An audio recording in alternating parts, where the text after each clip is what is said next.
Hey guys, Dean here. It is vlog 14. It has been 2 weeks that I've been doing a daily vlog, and it is Tuesday, May 12th. This has been a very interesting experiment. So I originally started this, like I said, 2 weeks ago, and my intent was to record myself like I'm doing right now, for a number of reasons. One, it's a little bit weird to just talk into your phone. It's kind of uncomfortable or like not natural. There's no one on the receiving end other than people that watch it after the fact. But I did it for a number of reasons. One is to get a little bit more comfortable being uncomfortable, and this has been uncomfortable for me. And why do I do that? Because I think when you are exposing yourself or putting yourself in a situation that you are uncomfortable in, that's when you typically learn to grow. So it was a self-growing experiment. Also, I've been doing a podcast now for a little bit over a year. It's called Simple to Understand. You can find it on any podcast platform. Apple Podcasts, Google Podcasts, Overcast, Breaker, Spotify, you name it. I think it's on 12 or 13 different platforms. And you can either search Simple to Understand or Dean Douglas, and it should pop up. And then each episode you can also listen and check out at www.simpletounderstand.com. All right, that's enough of that plug.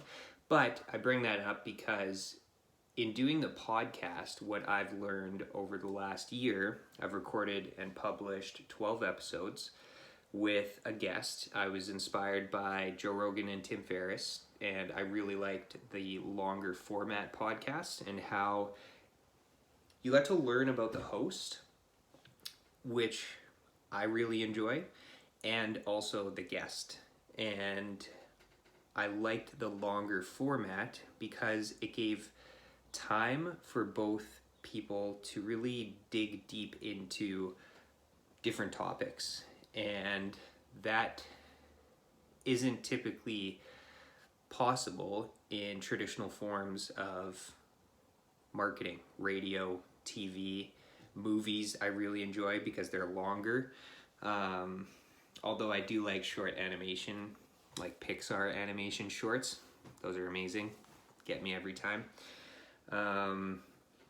Search the one with the dog, and you know what, I'll put a link to it in the notes. I think it's called like Fido or something along those lines. It's so freaking cute, you'll cry. It's just adorable. Anyways, so for a podcast, what I've learned in going through the process, one is to learn communication skills, how to keep a conversation going. For the shortest episode I did was I think around 25 minutes. The majority were over an hour, and then a couple episodes were over 3.5 hours.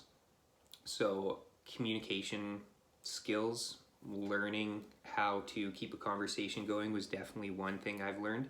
And personally, listening to myself speak was like nails on a chalkboard sometimes. I've noticed that I have certain tics in when I communicate. One of them that I don't like is the word like. I think that I say the word like too much. It's a bad filler word. So I'm now more aware of that, or I try to instill that awareness when I speak so that I don't say it as much and can self-correct some speech tics that I've picked up. Listening to yourself in audio format can be very difficult, but again, it was exposing myself a little bit more, being uncomfortable, and learning a skill out of it. Other thing I've also benefited from definitely was just enriching the relationships with each of the guests that I've had on each episode, and learning about them, their life, their journey, diving into different topics that I didn't know existed or wasn't familiar with. Was just overall a very fun, enjoyable learning experience. And similarly, doing this vlog, having a face element to the audio component is another learning aspect as well. I get to see my mannerisms, at least from my chest up, and see how I communicate. And that has been helpful for myself. And so that's one of the reasons why I did this vlog. Another reason was to also vocalize thoughts that have been swirling around in my head, kind of get them out of my head. And I think similar to when you write things down, you put something out of your head and you transfer it onto paper. There's something to that. And so even though I haven't been putting it on paper, I've been putting it out in a permanent format, and been uploading it to YouTube and then sharing it on my blog, Simple to Understand. And then I've also been sharing it on LinkedIn and Twitter.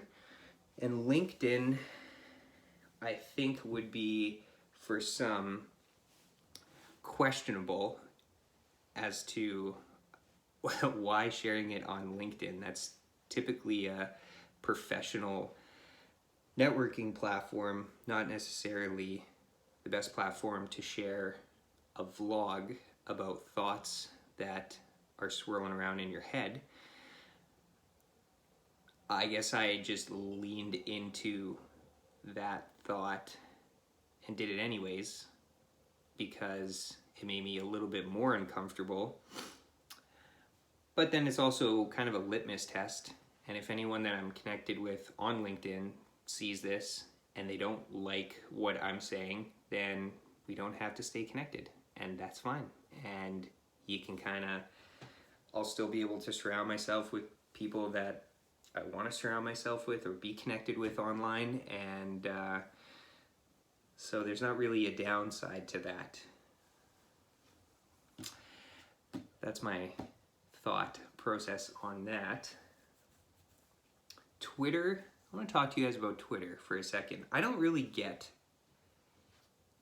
Twitter. I get it. I understand it. I know how it works, but I'm not the biggest fan. Ironically, I'm a big fan of minimalism, and less is more. So I should love Twitter because it's very minimal amount of characters that you have to put in each tweet.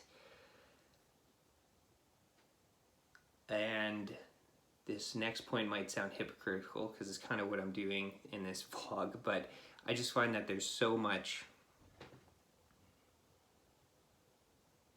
Everyone has an opinion and they're just vomiting out stuff, and there's kind of rules that people somewhat follow, best practices I should say, with some of the platforms.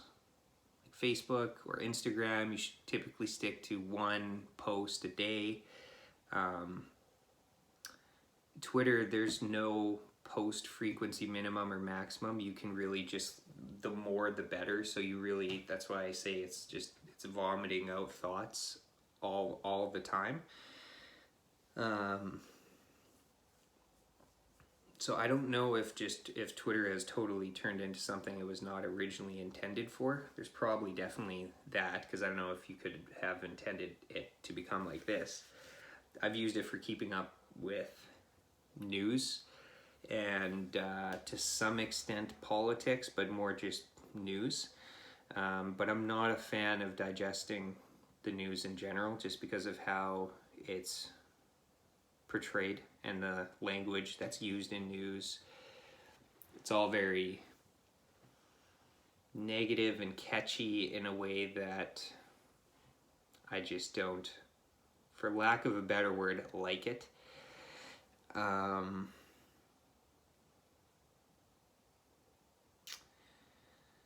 And very few people use Twitter well, and too many people use Twitter not well. Kind of just like a garbage can of just thoughts. So for businesses that try to use it to grow and connect and share information, I feel like you're kind of fishing in a swamp as opposed to fishing in a clear lake where you can see what's in the lake. You can't really see in Twitter. It's just kind of a swamp. So I don't really know why I'm on Twitter, other than I took a social media cleanse a couple years ago, and I'm just been recently starting to get back on. And I think the main reason behind that was just I was plugged in all the time at work and needed to just disconnect digitally, because I was always connected at work online all the time, and didn't like how much time we spend on screens and kind of the macro level looking at the line of work that I'm in marketing and digital marketing. So I think having kind of that philosophy or thought in the back of my mind, I've always been kind of selective on who I work with and what I am pushing out into the digital world, and making sure that it's valuable, as opposed to just stuff that I'm not interested in. Like, I'm not a car guy, and I worked in the auto industry for 5 years and learned a lot and made some amazing relationships, but I'm not a car guy. I'm not super excited to see, or I wasn't super excited to sell cars or market cars, because the formula is very not creative. It is copy paste. So I didn't really get the juices flowing, for lack of a better saying. And then working in the nonprofit space, I've really enjoyed what I'm marketing.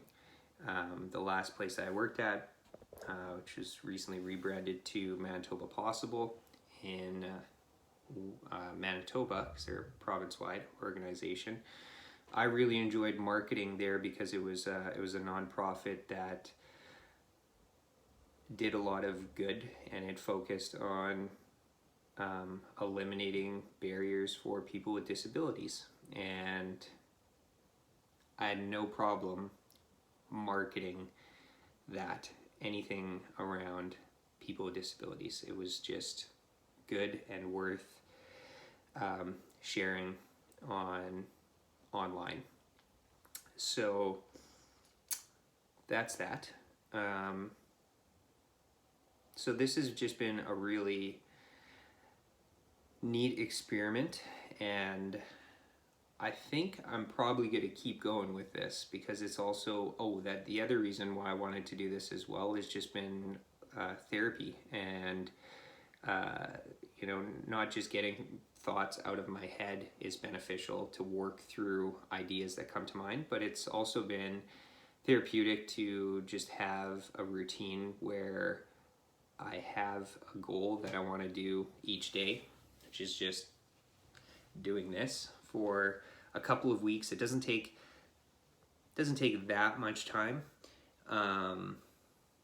and it's been somewhat productive in its own sense, and has given me some sort of routine in this very weird time that has thrown everyone's routines off and normalcy off balance.